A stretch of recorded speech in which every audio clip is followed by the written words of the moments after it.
গতকাল আমরা বিভিন্ন সোশ্যাল মিডিয়া এবং ইলেকট্রনিক অ্যান্ড প্রিন্ট মিডিয়ায় দেখতে পাই যে গতকাল ফতুল্লাহ একটি ডিপিডিসির নির্মাণাধীন বিদ্যুৎ কেন্দ্রের ওখানে ডাকাতির ঘটনা ঘটে। সেটা প্রেক্ষিতে আমরা আমাদের কার্যক্রম শুরু করি। এই লক্ষ্যে আপনারা যারা এই নিউজটা আমাদেরকে জানিয়েছেন তাদেরকে ধন্যবাদ জানাই যে আপনারা আগাম আমাদেরকে দিয়েছেন এবং যেটা আমাদেরকে সহযোগিতা করেছে আমাদের পরবর্তী কার্যক্রম করার জন্য। সো তার প্রেক্ষিতে আমরা আমাদের কার্যক্রম শুরু করি এবং এই ঘটনার সাথে জড়িত 9 জন ডাকাতকে এবং লুটকৃত যে মালামাল প্রায় 65 লাখ টাকার মালামাল সেগুলো আমরা উদ্ধার করতে সক্ষম হই একটি ট্র্যাকের ভিতরে। তো ঘটনা যেটা ঘটে গত পরশুদিন রাত আনুমানিক 8টা থেকে একদল ডাকাত, আর যেটা আমরা প্রাথমিক জিজ্ঞাসাবাদের দ্বারা জানতে পারি যে এরা মূলত আন্তঃজেলা ডাকাত দল এবং তারা বিভিন্ন জেলায় গিয়ে এইরকম প্রতিষ্ঠানগুলোতেই তারা ডাকাতি করে থাকে। বান্ডেল থাকলে প্রতি সেনমানিতে টাকা বাঁচবে। বিকাশ সেনমানি বান্ডেল কিনে জিতুন প্রতি লেনদেনে। তো গতকাল পরশুদিন রাতে রাত 8টায় তারা একটা কারখানায় যে ডিপিডিসি যে নির্মাণাধীন ভবন সেখানে যায় এবং তারা সিকিউরিটি গার্ডের যে পোশাক থাকে সেই পোশাক সদৃশ একই প্যাটার্নের পোশাক পরে 3 জন লোক প্রথমে যায় এবং ওই জায়গায় যে সিকিউরিটি গার্ড থাকে তাদেরকে জিম্মি করে ফেলে। জিম্মি করে তাদের হাত পা বেঁধে এবং ভিতরে থাকা আরও কয়েকজন গার্ডকে তারা এভাবে বেঁধে একটা রুমে আবদ্ধ রেখে যখন তারা ভিতরে ঢুকে যায়, পরবর্তীতে আরও প্রায়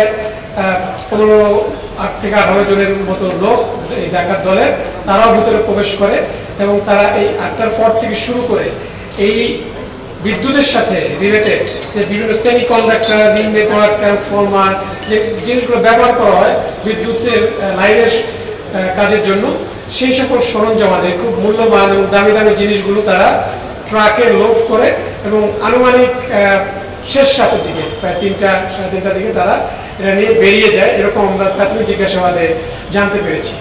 সেই প্রেক্ষিতে যখন আমাদের কাছে এই নিউজটা আসে আপনাদের মাধ্যমে আমরা জানতে পারি, তারপর আমাদের কার্যক্রম শুরু করি এবং গতকাল ভোর থেকে ঘটনার পর থেকেই আমরা আমাদের অভিযান কার্যক্রম শুরু করি আমাদের বিভিন্ন প্রযুক্তির মাধ্যমে এবং তাদেরকে শনাক্ত করে গতকাল আজকে সকাল পর্যন্ত আজকে আমাদের অভিযান চলমান থাকে এবং আমরা প্রায় 9 জনকে এই ঘটনার সাথে, এটার যে রিং লিডার বা গ্যাং লিডার যেটা বলে না কেন যে লিটন, সেই লিটনকে, রোমান হচ্ছে আরেকজন, 9 জনকে আমরা অ্যারেস্ট করি এবং এই লুটকৃত যে প্রায় 65 লাখ টাকার ফুল ট্রাকটা লোডেড অবস্থায় আমরা পাই এবং তাদেরকে নিয়ে আসি এবং এখানে এই যে ডাকাতের কাজের সাথে কিছু লোকাল অস্ত্র এবং খেলনা পিস্তল ব্যবহার করেছে, যেটা একেবারে রিয়াল মনে হয় দেখলে।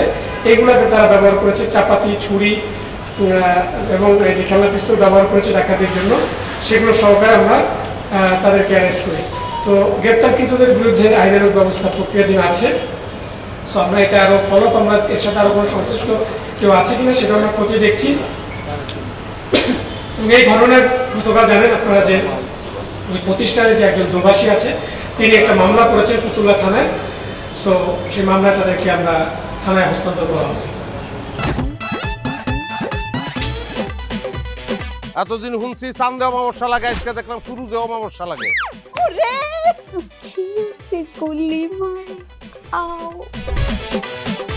আপনার নামটা? আমার নাম লাবণ্য। এটা ধরেন। এইটা কি?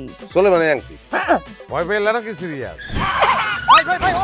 আমগো চোখে তো এখন কাঠের চশমা। দুটা খেজুর কাটা নিয়ে চক্ষু দুইটা উঠানো হইলে আমারে দান করে দিন। কারো পৌষ মাস আর কারো সর্বনাশ। নাই রে নাই, আমার বাপে নাই। এই হারামজাদা, হাতে কি গ্রামের মাসে তোর আটকা জলিল কর।